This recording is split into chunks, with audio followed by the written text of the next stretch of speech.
Järvisimpukan metsästys. Tässä järvessä on varmaan tuhansia näitä järvisimpukoita. Tää on tämmönen rannasta matala, olisiko 200 metrin matkalta. Tämmöstä polven ja vyötärön syvystä. Näitä simpukoita on vähän siellä täällä. Ei näe mitenkään ryppäneisiin. Tää on tämmönen hiekkapohjainen järvi.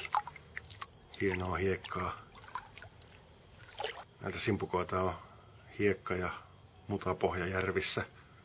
Sieltä pohjasta imee ravintonsa. Tuossa on yksi simpukka hiekkaa hautautunut. Otetaan se ylös tuolta.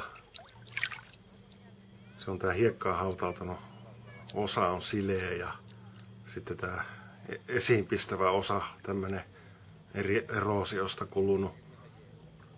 Järvisimpukka on tämmönen eurooppalais-venäläinen lajike. Aika laajalle levinnyt. Näitä on järvessä kuin järvessä.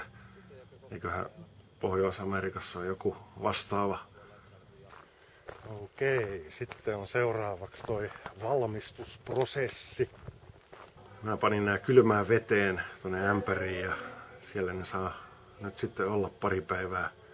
Muutamassa tunnissa tästä vedestä tulee ihan sameeta ja alkaa nämä simpukat ulostaa suoltaan tyhjäksi. Vesi pitää tietty vaihtaa muutaman kerran päivässä, ettei lopu happi näiltä. Ja pari päivää myöhemmin. Ja hella päälle. Keitetään näitä suolavedessä 10 minuuttia. Nämä on tämmöisiä proteiinipitoisia kalanlihaa vastaavia. Keittäessä nämä kuoret aukeaa ja se elukka tulee tuolta itsekseen pois.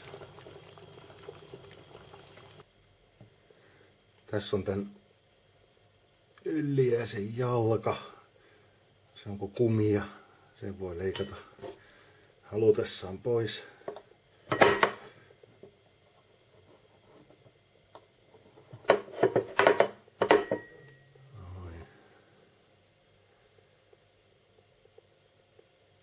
Tää nahkakin on ehkä vähän jonkun mielestä kumimainen, mutta aika pehmeä loppujen lopuksi.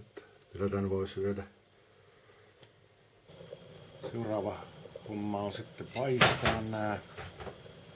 Tänne pannun pohjalle voi jonkun mausteöljyn tehdä. Paljaltaahan nää on vähän mauttomia samaan tyyliin kuin monet valkolihaset kalat. Ja tämmönen lopputuote. Sitten ei kun syömään.